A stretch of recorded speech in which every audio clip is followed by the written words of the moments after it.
Hey guys, and welcome to Petrol Ped, and welcome to this week's Midweek 180. Now you can probably tell from the backdrop that I am at home again this week after our little holiday last week. And behind me is a simply epic press car that I've had the privilege of driving for the last few days, the Audi R8 V10 Spyder. It's quite something. More on that to come because it's actually going to be this Friday's video. A bit of amusement, I actually started filming the Midweek 180, sat on the wall over there, and then realised I was sat on an ant's nest. I literally got covered in ants, so I had to move and put a chair here because I wanted that in the backdrop.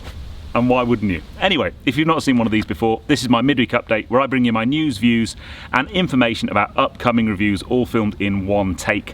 I'm going to put 180 seconds in the bottom left hand corner of your screen, and that's it. A very simple format. So without further ado, let's get cracking with this week's Midweek 180. I shall start my timer. Okay, leader of the pack last week was Ben Higginson. Congratulations, sir. Joined in the Magnificent 7 by Paul Mead, Mark C, Stevie 007, Francois G, SM Watson 1512 and Paul Coles. So whoever puts the first comment this week, you'll be my leader of the pack next week, and the first 7 comments, you will be in my Magnificent 7. Where are you and what you're doing? Well, that was Alexander Andrea, who was sat in his Model Y, having just traded in his 2020 Jeep Cherokee for 14 grand more than he paid for it. Now, Alexander, I'm assuming you're in the US because we don't have the Model Y yet here in the UK, so that's $14,000, but that's still incredible. Well done, mate. But wherever you are right now, and whatever you're doing, put in the comments below, and I'll give you a shout out next week. Last week's question was, if you had 20 grand, what fun day car would you have? There were some brilliant examples from kind of Caterhams and M3s and so on. But for me, the interesting stuff in the comments last week was all to do with used car prices and some of the incredible amounts of money you've been offered by dealers. So if you haven't checked that out, go back to last week's video and have a look at the comments because some of them are literally unbelievable. So well done you if you've made some money on a car that you've been driving for the last 2 years.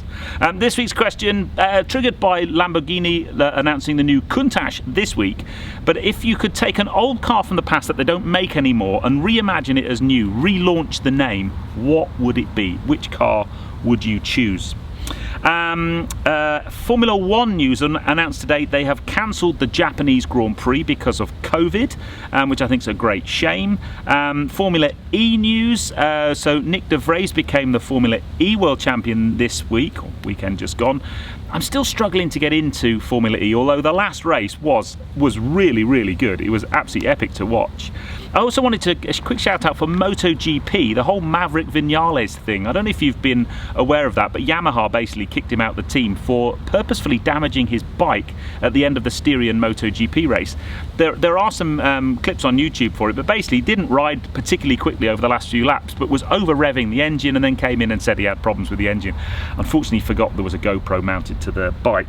But new car news, the Lamborghini Countach. I had one as a poster on my wall as a kid.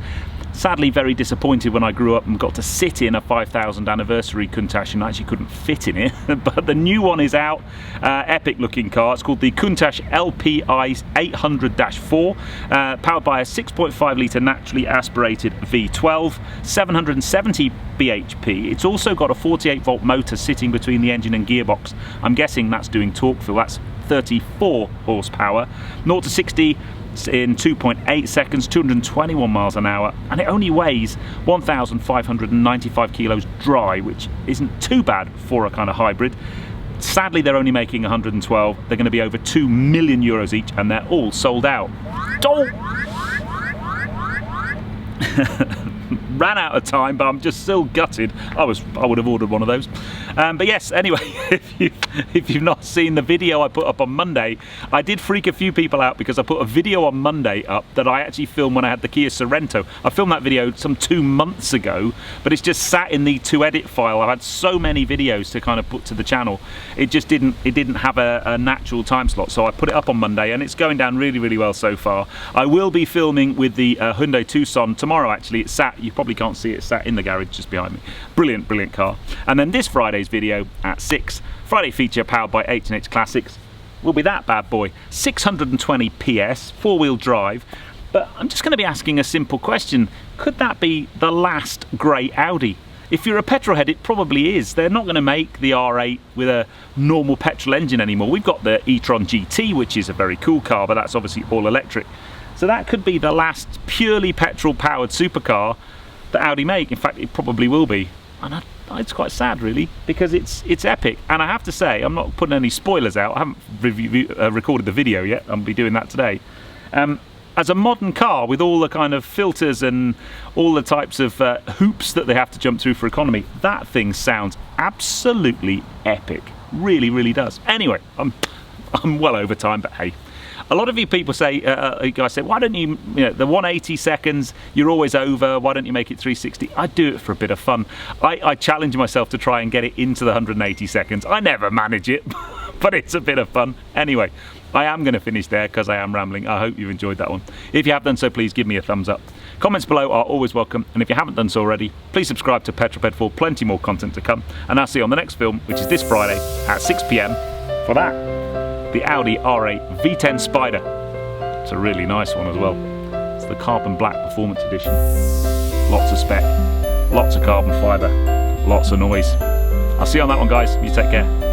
Drive safe.